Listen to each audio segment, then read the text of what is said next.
La lecture est l'une des activités les plus courantes et pourtant les plus puissantes dans lesquelles que l'on peut s'engager. Elle permet à l'homme d'être transporté de son propre monde à un autre. Les livres sont comme une fenêtre sur la vie de quelqu'un d'autre. Cependant, la plupart des parents préfèrent offrir à leurs enfants des téléphones, iPads et autres objets, tout en oubliant de leur montrer et offrir des livres pour développer leur personnalité dès qu'ils sont petits. Car, dit-on, montrer à l'enfant la voie qu'il doit suivre, même quand il sera vieux, il ne l'oubliera jamais. Je ne manque pas l'occasion de passer par ici, parce que je considère que le livre est le meilleur ami de l'homme. Les livres contiennent ce qu'aucun homme ne peut nous dire ou ne peut nous apprendre. Les livres, c'est le chemin de la réussite, le chemin du bonheur. Sans les livres, l'homme ne peut survivre et résister sur la terre. Il faudrait que le jeune qui me suive en ce moment se fasse aussi ami des livres s'ils veulent réellement construire leur vie et la réussir. Je pense que j'ai tout dit. Bon, les problèmes aujourd'hui se posent au niveau des écoles où on ne donne pas aux enfants cette culture de la lecture, cette passion de la lecture. C'est ça la difficulté. Or, si les écoles étaient suffisamment meublées en ouvrages,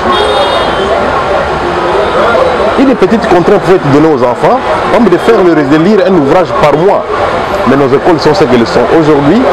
Et il n'y a pratiquement pas d'ouvrage pour essayer de desservir les enfants. Et il faudrait que maintenant nous, parents, apprenions aux enfants à aimer la lecture. Et il y a un dicton qui dit que voilà, si on veut cacher quelque chose au noir, il faudra aller les placer dans un ouvrage.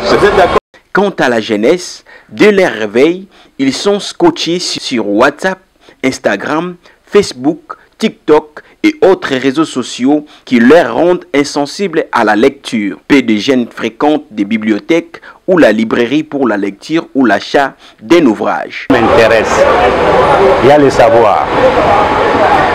J'ai découvert cette maison il y a plus de 4 ans. Si ça existe, il y a 5 en tout cas, je suis parmi les premières qui fréquentaient cette maison.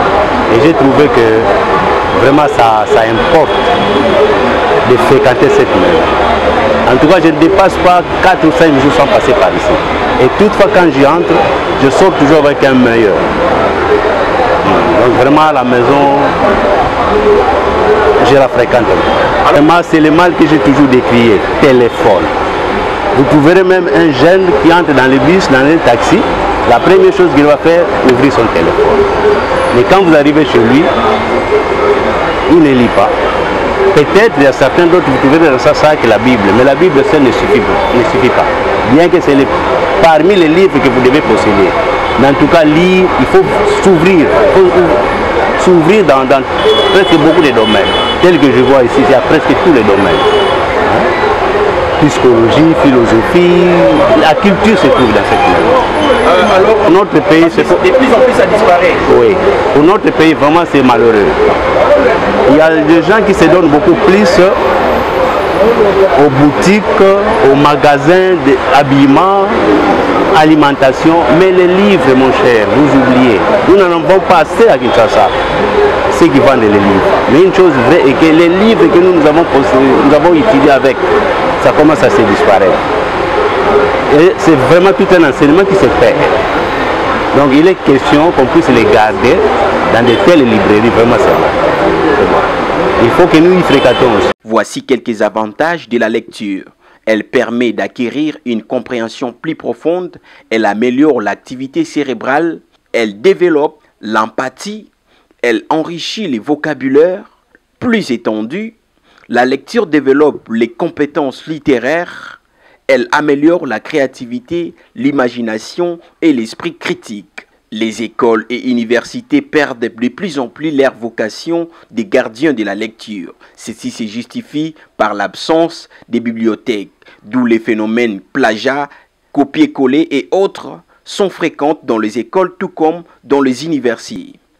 À la maison, à l'école, Et à l'université, la lecture doit être une obligation pour une société équilibrée.